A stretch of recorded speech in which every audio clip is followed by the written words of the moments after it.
So we're going to be broadcasting live on Facebook. That's coming up. That's happening. We set up the recording, and we're also broadcasting on YouTube. If you're on Facebook and YouTube, don't forget that you can write in your questions. If you're on Zoom, don't forget you can put your questions in the Zoom chat, and we actually will take some questions at the end, time permitting. Okay, so let's get going here. Maria Hoffman, welcome, Hey. welcome to Mastermind with Neil Schwartz. Very exciting.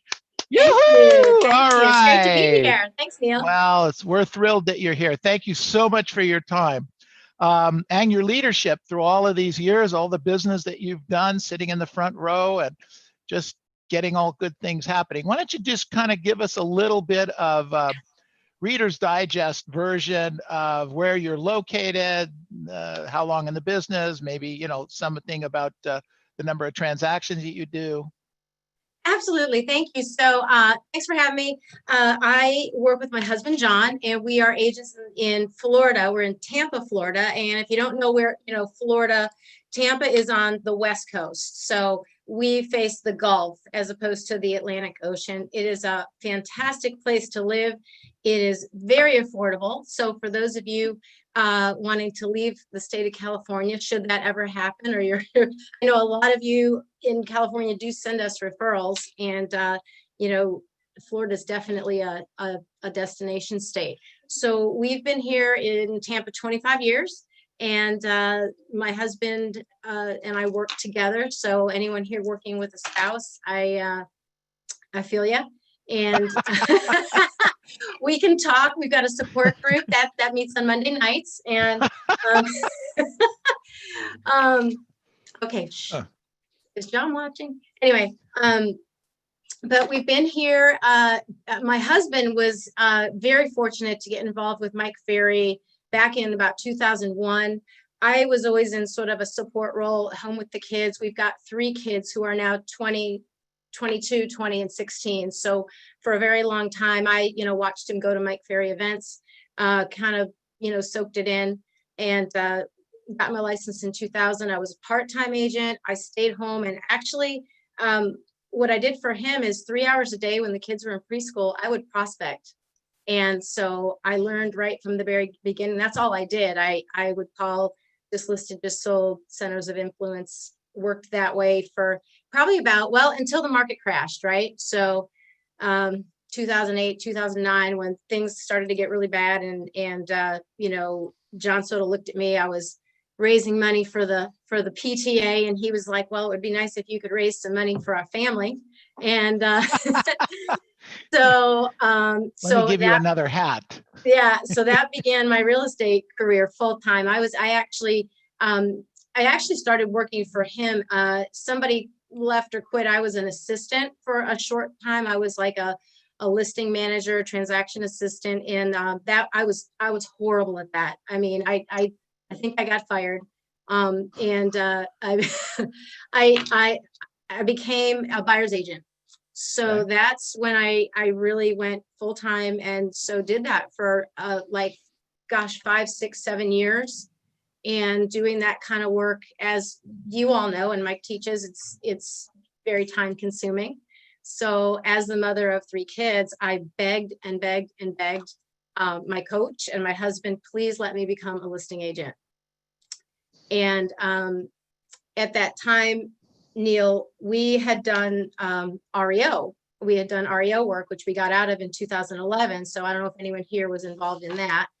And we made the decision to get out of that. So I had to stay and, you know, be a buyer's agent for a while to replace we had to replace all that business, all that listing side business. So finally in 2013, they let me go out and go on listing appointments. So, and worked really, really, really hard to become a listing agent. It's a completely different skill set to do that. So since then I've been full-time, and so, you know, we'll do, I think in 2016 was the first year that we broke $1 million in the commission, which, you know, here in Tampa, that's a big deal because the average sale price up until this past month has been under $300,000. It's been between, Wow.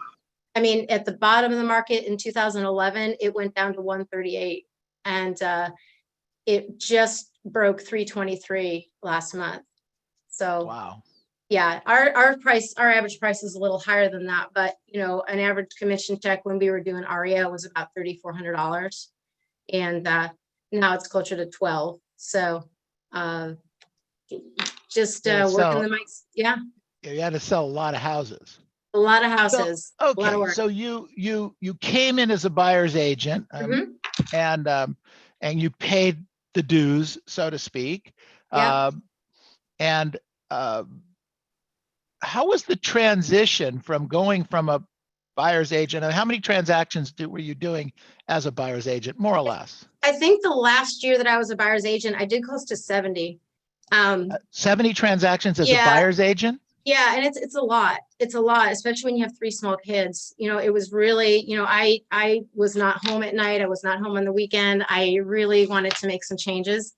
And so it was a big life decision to want to get control of my schedule and be around for my family.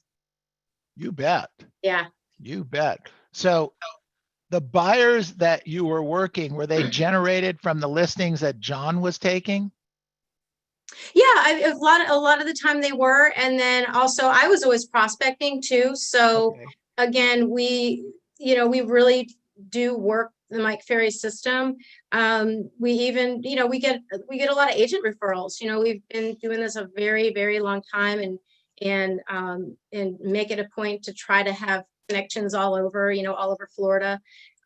So I would say 55% of our business was from past clients and centers of influence. So just, the school parents, the sports our kids were in. There were a couple of neighborhoods that I door knocked very, very faithfully.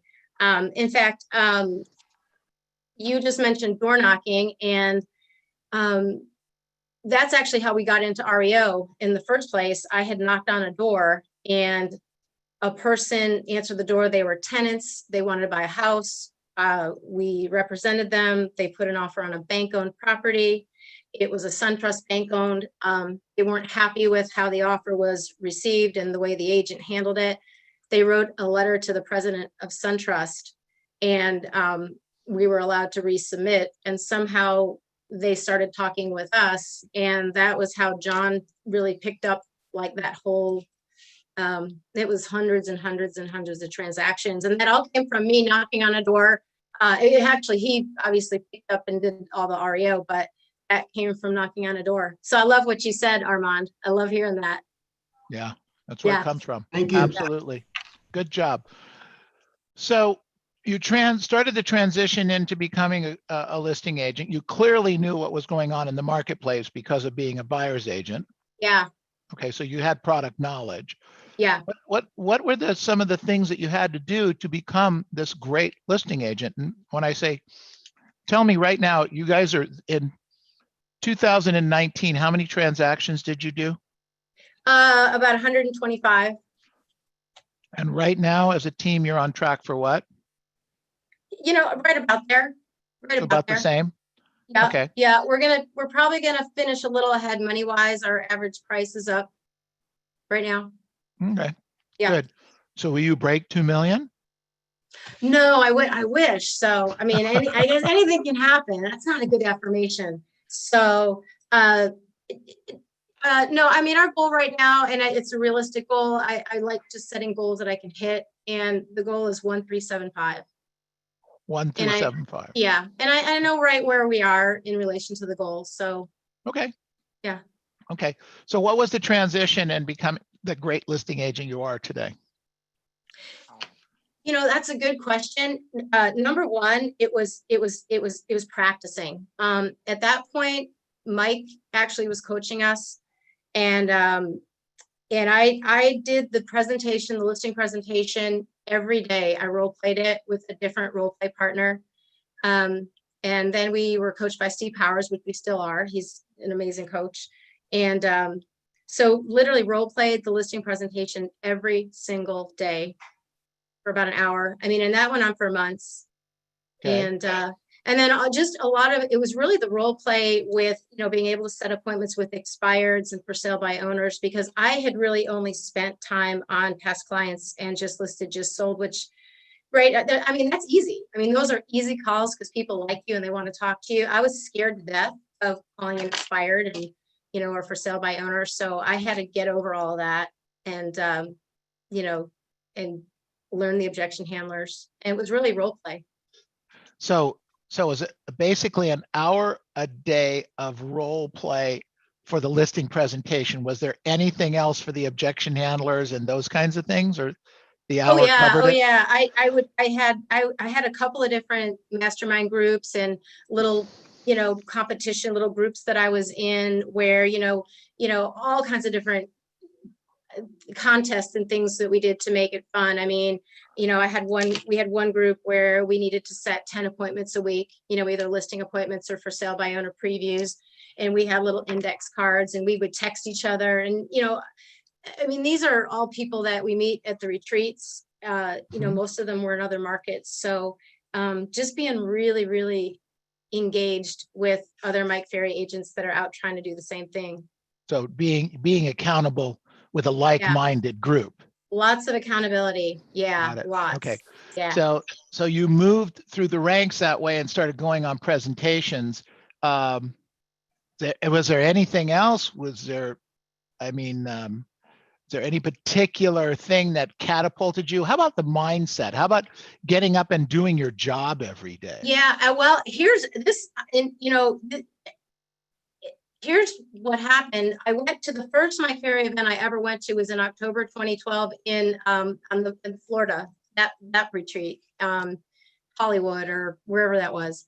And I watched Valerie Caro give her bonus day presentation about her schedule, how she would get to the office at 6 and leave at 3.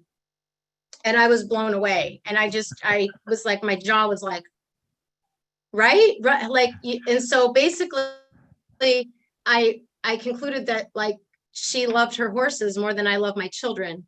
And that's not a good realization to have, right? So I went up to her after the bonus day. I said, can I talk to you? Like, I need to know how this happens, And at that retreat, we set an accountability. I had to email her my schedule the night before of exactly what I was going to do. So I had it like written out, like get up, role play, go to the office, whatever that was. And I had mailed her $1,000 check. Okay. So she had the ability to call me or my assistant at any time during that day. If I was not doing what I was supposed to do, she could cash the check. So wow. I did that for a good long time. Mm-hmm. So that held you accountable, stayed focused, the scripts, the dialogues, going on the presentations, etc. Yeah. Thank God, like Flagstaff is 3 hours behind, so the banks don't open in Flagstaff. I had like an extra 3 hours if I forgot to get it there before she could cash it. So oh, that's interesting. So there were times where you lost $1,000. I don't think so on that one. No, but there were a few close calls where I mean it really made me conscious of what I was doing and not doing. Got it. Yeah. Great. Well, that's fantastic. So let's shift gears a little bit. Let's talk about COVID-19. All right. So can we not? Well, it's almost in the rear view mirror for some let's of hope. us. Yeah. Okay. It's almost in the rear view mirror, but for some people, they're still in the middle of it because they didn't do what they were supposed to do when they were supposed to do it. Yeah. So March comes, you got your goals, January, February, things are cool, they're hot, we're cooking along. So how did this affect you or did it? Well, oh, it did. Absolutely. March comes, we're having a great start to the year. And right around, I remember it was like March 16th was when it just started to get a little weird. We put our house under contract on the 13th. And on the 16th, the inspector comes and he's got like gloves and nobody's allowed to go in the house. And it's just, all of a sudden we're starting to feel a little bit strange. And I love calling expireds. That's just one of my favorite things. And, you start to feel a little bit weird calling. And we really had to listen to people and understand how scared people were, and there really wasn't a playbook for this. So I'm so thankful for the Mike Ferry organization, because that's when Mike, if you notice, really upped his communication. I mean, he was emailing, sending videos, twice a day, all kinds of things. And I really stayed tuned into all of that. And I realized that as he was communicating with us more, we need to be communicating with our clients more. They needed to be hearing from us even more than they were already hearing from us. So I don't know about any of you guys on the call right now, but it seems like every transaction that we've closed has taken so many more hours of conversations, emails, paperwork, things maybe going sideways, talking people off the ledge, and so I think really that it's made us better agents and better people. And I think it's made our businesses stronger and better. So certainly we agree with you that those of us that have been working the business strong, and we also we became this virtual office on the 17th of March, right. And just had been focused, touching people, doing these group sessions, etc., reaching out to great agents like yourself, sharing ideas, helping us hold ourselves and each other accountable. So for that, thank you. I mean, it's been very, very helpful. Did you slow down at all? Did the business slow down for you, or you kind of just re-ramped it up? What was the mental side of it for you guys? That's such a great question. And we really went into it knowing we've never really been through anything quite like this, although we had been through 9/11, right? We had been through 9/11. We had been through when the market crashed in a way, and we've been through hurricanes. Were you there for the Gulf War? Or was that before you? That was before me. But hurricanes here happen. I mean, we do have times where things just go down, and nobody can do any business. So and I just realized that, what, we have trained for this our whole entire life, to be in this role. And like Mike said, there are still people that do need to buy and sell. And when I look at our numbers, actually, no, we did not slow down. We are pacing to have, one of our best. This was a great quarter. Our April was actually even with the year before, even though in Tampa, our new pending sales in April were down 41% in the Tampa market. Ours were even, so I consider that a win. And you were up 41%. Yeah. And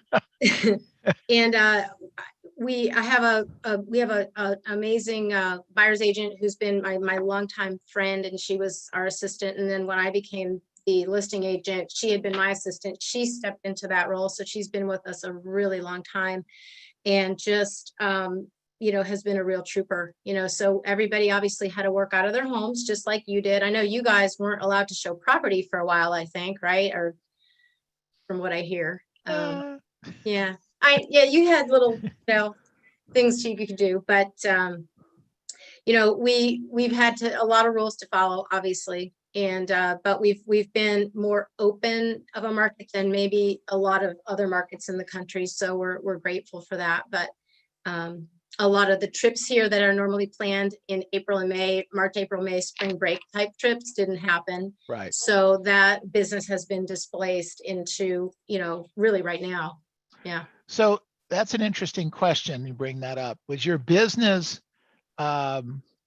is your business seasonal that way? The people coming down, the snowbirds coming down from New York, or is the business you do in the city that you have, is it regular business, year round? Tampa is more of a regular market. It's not a resort market. In fact, when I always look at the numbers, I'm always looking at the numbers, and about 24% of the closings happen in fourth quarter. Traditionally, our two biggest quarters have been second and fourth.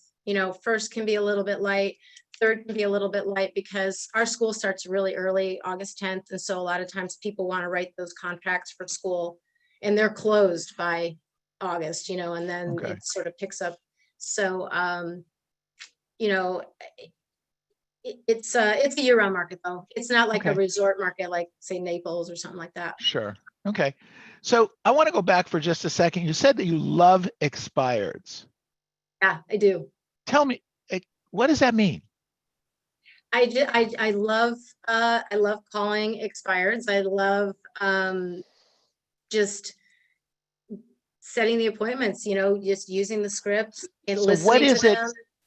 Is it because there's a system there for you that you can work? Is it because of the the thrill of the chase?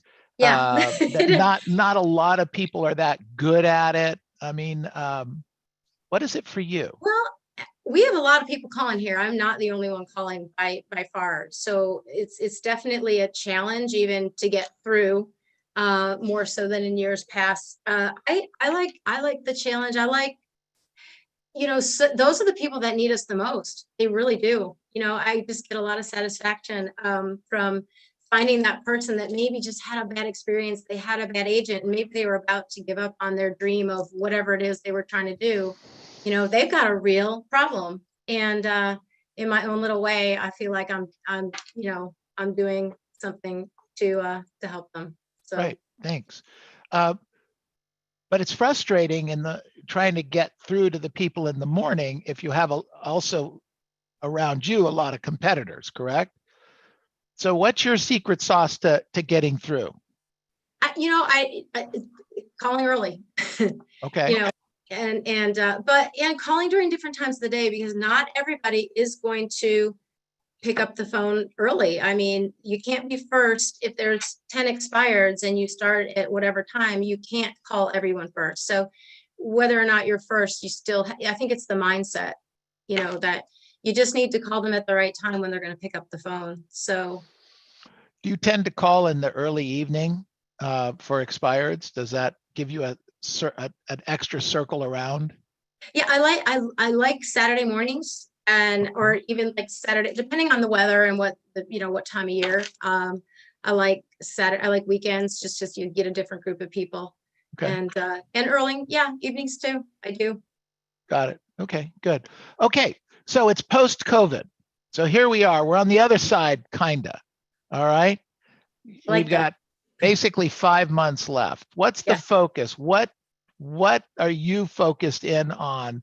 You going to make any changes? Are you going to stay the course? What's your team look like? Listings. The focus is listings for us. So, am I the only one? It seems like, right, everything that we have is selling. We don't carry a big inventory. We typically price our listings really well, and they do sell. But even more so right now, because the supply is as low as it's ever been, and I'm sure it is in your market. In Tampa, we're down to like 6,300 homes. I've never ever seen a number that low. In the worst parts of the market, it was as high as 27, 28,000. Right. Normally right now we run around, you know, 9,000. So inventory is low. So So it's really, you're 30% we're off down. of a norm.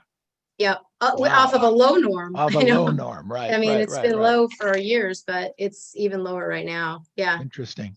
Yeah. Interesting. So where's that business going to come from? I mean, expireds are expireds, but the truth is that Well, just by definition, less properties are expiring. you're 100% right. In fact, I've really changed my focus this year because there just aren't as many expireds to call. There just aren't. And Sure. some of them have sometimes it can be a health reason or something going on. So it's right here in my database. It is the past clients, and Ah, those are the people that, given, right, like the really low interest rates that we're enjoying right now, um, uh, anybody who has been thinking about moving in the past and maybe didn't do it because the numbers weren't quite right should be taking another look at what they can get, what their payment's going to be. okay. And I think that, I'm sure you guys are finding this, people are really looking at their lives, and if they are not living where they want to be, whether it's with COVID, if they're not near their families and they need to get there, or they need to move a parent down closer to them, right? Or Mhm. an in-law. If one of the favorite things I love is my kids are now getting to the age where their kids, they're getting out of college, our friends' kids are graduating, they're buying their first homes. That is so fun. I love it. I mean, I look at these kids get out and what they can afford, because when I got out of school, the interest rates were like that, it was a whole different thing. So it's really right within the database. I think those are the special people that we're concentrating on. All right. So you're going to double down on your database. Yeah. All right. What else? What other sources of business are you guys going to focus in on as the expired start to shrink? Neil, thank you for asking that. One of the things that I took a look at this, and I was actually talking with my coach about it. We were looking at the number of agent referrals we've received, and just in the last couple of years, I was just counting back, and I've counted I'm up to 40 within the past 2 years. And so, I think wait. Can I stop you for a second? Yeah. Referrals that turned into money, or agents that referred to you in general? Both agents that referred to us. We have a lot. I try to send out a lot of referrals as well, because when we're prospecting or when we have our clients that we're talking to and they're going somewhere, I always make it a point to want to send out a referral if I can. So, I've met a lot of people, maybe even in this Zoom call and, at the retreats, and we really make it a point to try to know who are the great agents in every single market.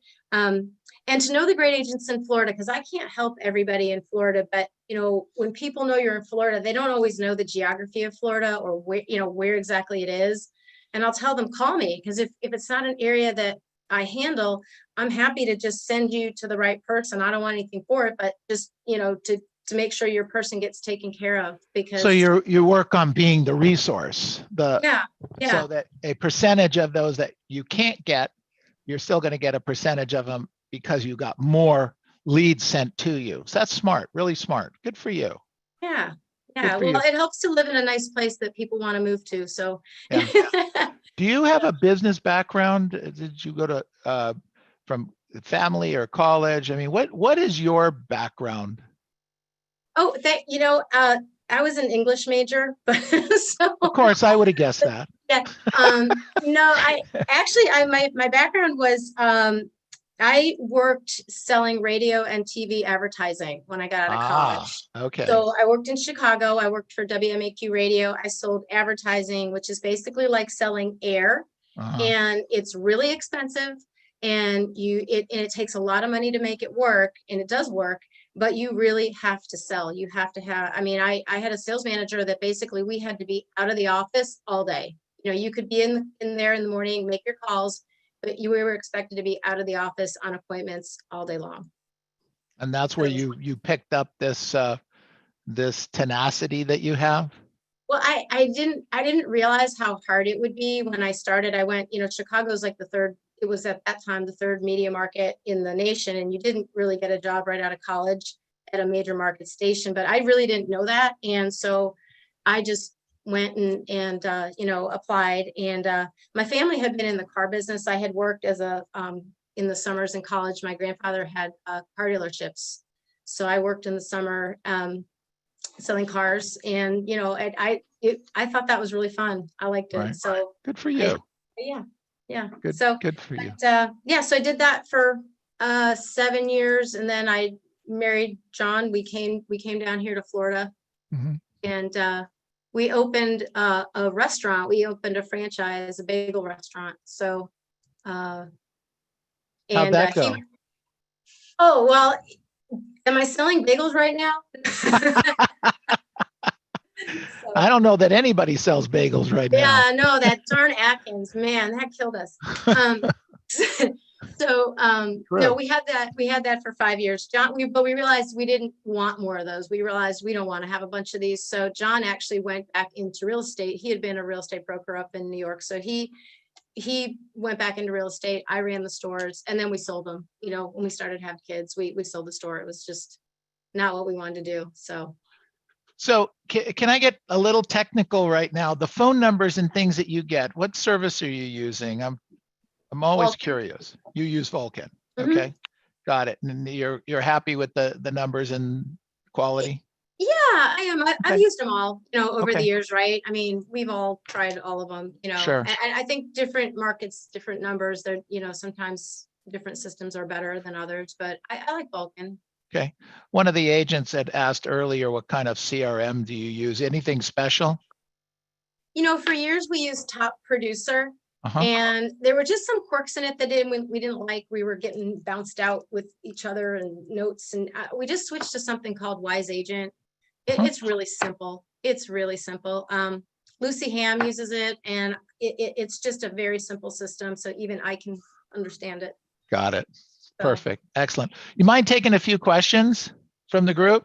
yeah. Excellent. This has been great. So appreciate it and appreciate your energy. I mean, you are just a bundle of energy right now. It's very, very cool. And you have the greatest smile. So thank you. This is really cool. Thank you. So Armin, you have a question? He still door knock?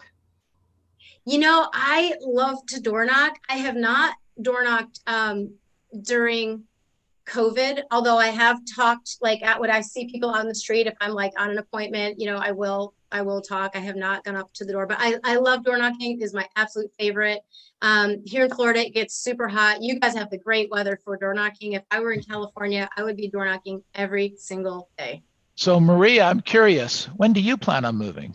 When do I plan on moving? Well, Good job. Good yeah, job. I'll move anytime. Someone wants to buy my house, they can have it. Okay, I love it. Okay, so other questions? Other questions from our group here today? Go ahead, Josie, please. Hi, Maria. Thank you Hi, so much. Jesse. So you, in the beginning, you practiced an hour a day role play, objection handling, listening presentations, stuff like that. Are you still practicing an hour a day? I'm doing a half-hour role play. So the honest answer to that is no. And do I need to? Yes.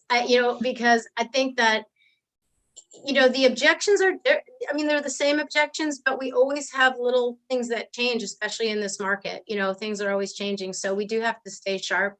So so it's a half-hour role play, but yeah, I could do more. Okay. Yeah. All right, good. Appreciate that. Tess, did you have a question? Sorry. Yes, I have a question because,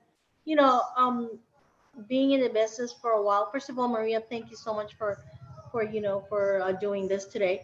As far as the expired, I think right now calling it expired is just a mental thing. But I know that you seem like you have a very strong mindset on expired. What would be your follow-up on expired? When do you know that it's a good lead? That's number one. How many times do you follow up with those expired? Wow, that's a great question. So, I'll look at where it is, Tess, and if it's one that if it's my neighborhood that I specialize in, right, or a street I specialize on, or something, a list something I want, I will. I would even go there, if it's nearby, if it makes sense, because it is hard to break through, and if I don't get them, they will list with somebody else. So, but that's not for everyone, but if it's one that I really want, I would make it a point to go there and drop off our welcome package now in a plastic bag, right? So, but but I will with some even text. I still have the best luck talking with people though, honestly. Got it. Yeah. So have you always been easy to talk to, or is this something that's learned for you? Do you think I'm easy to talk to? I do. I think Will you're you very tell my approachable. children that, please? Are we taping this? You are easy to talk to, and my suspicion is that you are very conversational in your approach with people. That's just my take on it, Marie. Mike teaches us to give a lot of approval, and I really don't have a lot of people be mean and angry to me. I mean, that's one of the things we're all scared of, when we're making calls. And, we realize it's not about us.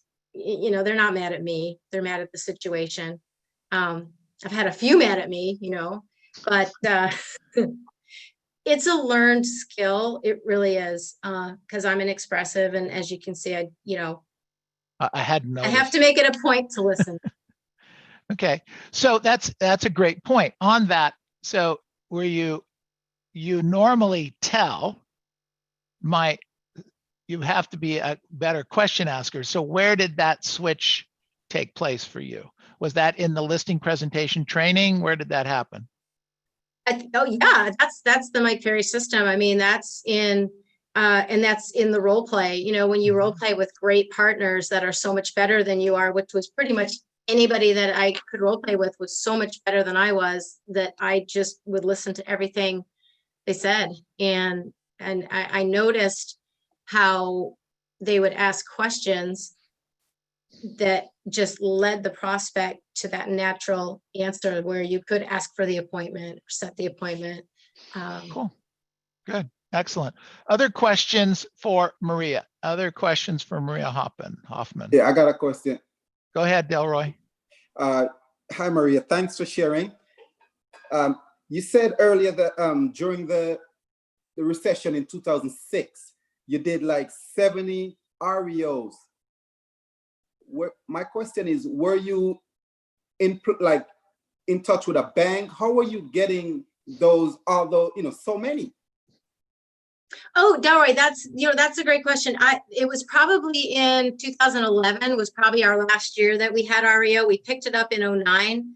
And that John had picked that up. I had knocked on that door, and then we got involved with SunTrust and then a few other banks. So that was, as you know, a very high volume business. And so that last year that we did the REO, that was probably how many, that was what we did. But we knew that we needed to get out of it because, Neil, it was starting to go away, actually. So we knew that it was not going to be, when you let all your business come from one source primarily, right? You're very vulnerable as a business person.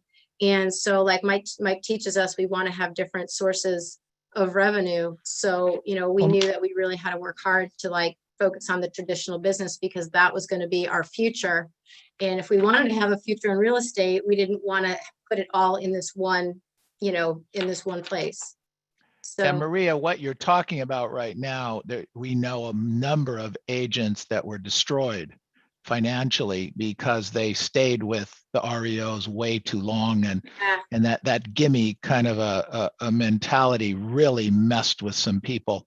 It's a very dangerous place, and my sense is in the world today is that people think there's going to be a bunch of foreclosures and that they're kind of jockeying a little bit for going down that street. And the story that you tell is of caution, and the story I tell is of major caution, because it can really mess with you. Because the day the banks decide that they don't want to sell those properties anymore, you're out of business. right. And you don't get the next day, you don't get the next hour, you're out of business. And they took all the properties in one felt swoop here back in 2011 or 12, and they sold them all to the hedge funds. And you thought you were going to have hundreds of thousands of dollars coming in over the next few months, and all of a sudden you had nothing coming in. It was very dangerous. Be very, very careful, everyone, on that one. Yeah, you were very, Neil, very lucky, Maria, to get out of there. Yeah, Neil, I don't know if it was Mike that said it or you said it. Somebody said it. Someone said, REO is like a bad drug.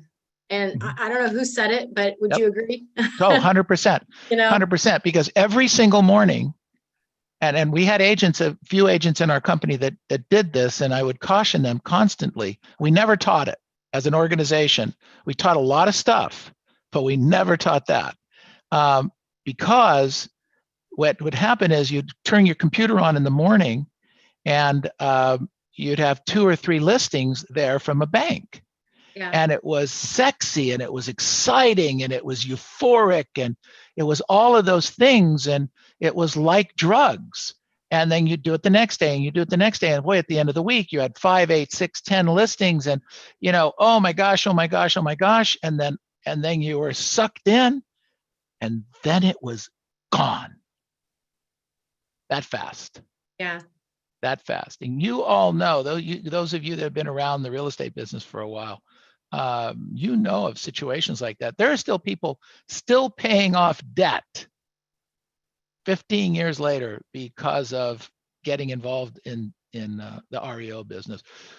But Wow. anyway, we digress. So Yeah. other questions of Maria? Other questions? Go ahead, Albert. Thank you, Maria, first of all, for sharing all your knowledge. And earlier you mentioned about dropping off a welcome package. Can you tell me what does that package consist of, and what kind of leads do you drop off, and what is that whatever information that you drop off consist of?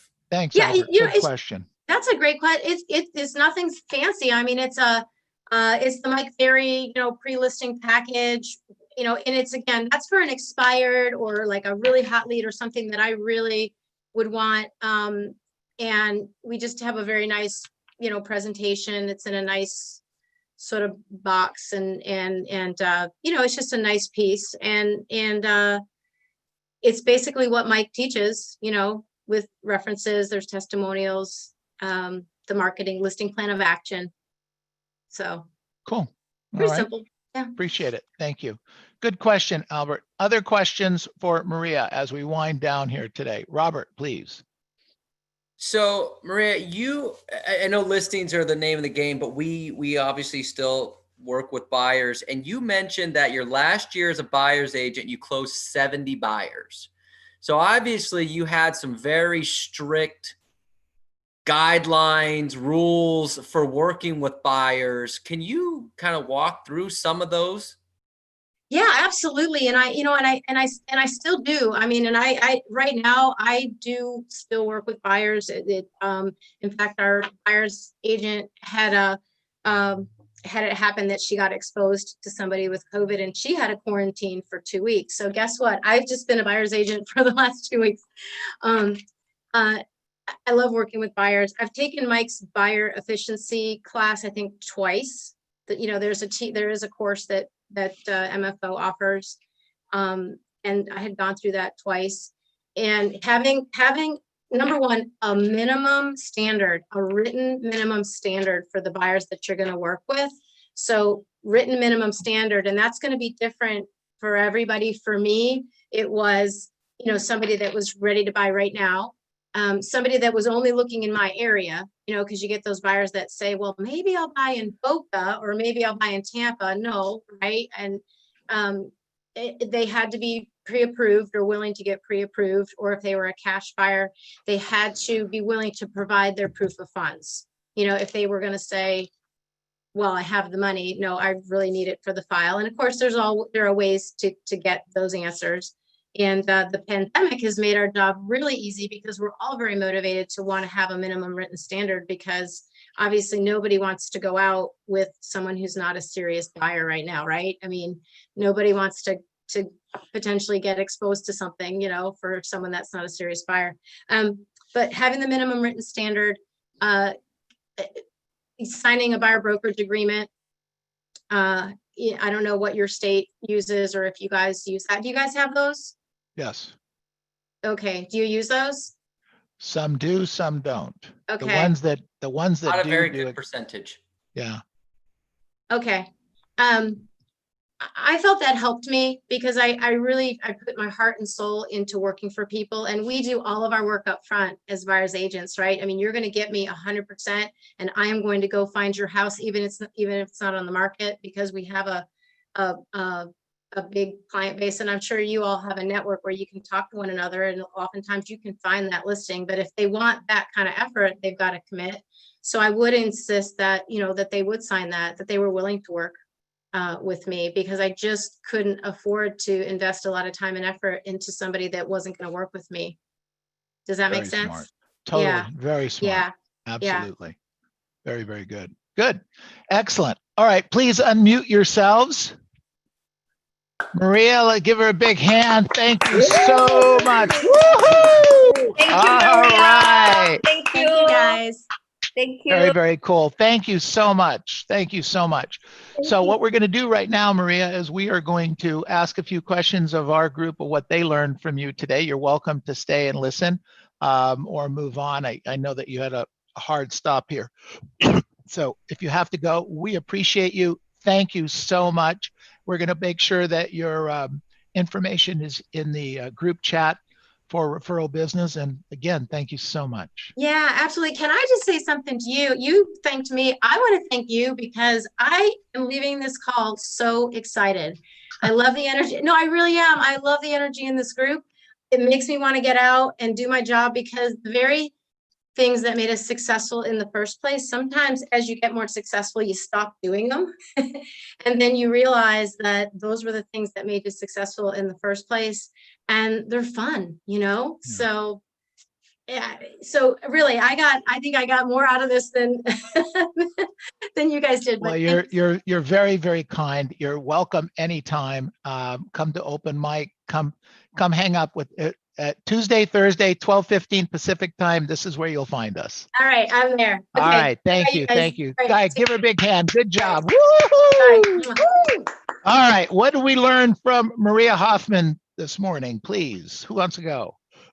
Yvonne. I think Maria is a very personable person. She's very amiable, always has a big smile, very approachable, and just there's no way you don't like her, you know. So very likable. Yeah, absolutely. Very approachable. Good job. Okay. What else? Who else? What else did we learn? Go ahead, Delroy. I like her, what she said about her accountability when she wrote a check for $1,000 and sent it to this other agent. And this agent could call her anytime during the day. And if she's not doing what she's supposed to be doing, that lady could change the check. Delroy, I'd like to apply for the job of doing that with you. I'll be broke. Or you'd be very rich. Or you'd be, think of the other side, my friend. Okay, what else? What else did we learn today? She practices her objections because they can always change depending on what kind of market you're in. So she puts a lot of time into practice. Yeah, this is a very practiced woman. Very practiced. Absolutely. Good job. What else did we learn? Tess? I think that she's very coachable, very coachable. And she would be willing to do anything to be really skilled. That's why she is where she is right now. Mm-hmm. Absolutely. Absolutely. Very, very coachable, very, very disciplined. Yeah. Absolutely. Good. Great observation. What else do we learn? I like her net. Sorry? You broke up, Candy. Okay. Who else? And then Candy will come back on later. I think her personality is a reflection of her approach to the business. She seems to be very happy and enjoys what she does. And that obviously reflects, that creates that personality that's so likable. Comes across. Absolutely. You bet. Robert. You know, I mean, yeah, everyone really touched on her personality. I mean, she joked a lot. She had a lot of fun. And I think that's great. But the two things that I guess stood out to me the most where her personality really shines is she talked about prospecting expires, and she says they're not mad at me, they're mad at the situation.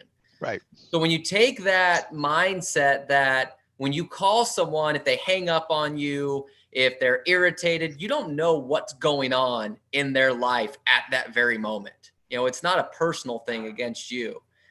But then the other thing though, from a mindset standpoint, you know, it just shows how spoiled we are here. We're dealing with this COVID thing and it's like, oh man, we got to figure out this. And she's like, we have hurricanes every year. You know, like sometimes things just go out, you know, we got this going on, you know, we had 9/11, like, it's just, things happen. Like, and she's just like, we got to go do our thing. There's, you know, it is what it is. And like, just, it doesn't get to her. Yeah. Anything. And, clearly. and that's just a really great mindset to have. Oh, very good. Great observation. Good stuff. Okay. What else? Anyone else? All right, good stuff. Very, very good stuff. Neil, I'll say this one last thing too is imagine having her determination, but at our price points instead of hers. That's why I asked when should you plan on moving? Yeah, I mean, she's got this determination to go out there and close 125 deals and things like that. And it's, she said they just got up to average of 300,000. Imagine if our determination was hers, but at 700, 800,000. Yeah. I mean, crazy. A couple $1 million a year in income. Yeah. Absolutely. What did you get?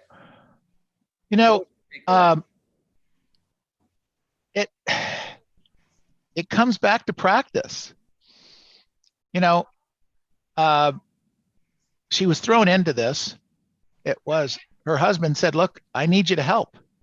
At some point in their career, I need your help. And she, she stepped up to the bar, and it meant that she could stay as a buyer's agent, but she wasn't any buyer's agent. She was a buyer's agent that did 70 transactions at her peak. I mean, come on. That's for those of you, that 2 or 3 of you that came from the buyer's agent side of the world. I mean, after you get past 30 buyer's deals in a year, that's a pretty shaky ground to get from there to 70. So that was the first thought. And then to reinvent herself and say, I am going to become a great listing agent and take control of my life. And she did that and is doing that every single day. She was practicing. It really wasn't an hour a day of practice. It was probably more like an hour and a half a day, and maybe even 2 hours a day. Yep. And we beg you to show up for 30 minutes from 8:30 to 9, but I digress. I'm not going to go down that street. I'm not going to do that. I got Holly in the wings here, and she's going to bring some really cool stuff to us today. Armand, you want to say something? Yeah, Neil, I've only heard of one other buyer's agent that did that many deals. Wasn't that either Neil Weichels or Hal Swayze. Hal Swayze, yeah. Hal Swayze. She did like 86 or something. Yeah. Hal Swayze's buyer's agent. Yeah, absolutely. Okay, I'm going to turn it over to Mr. Robert, and he's going to then turn it over to Miss Holly, and we are going to have some fun. So you guys, thank you very much. Good stuff. Yeah, thank you.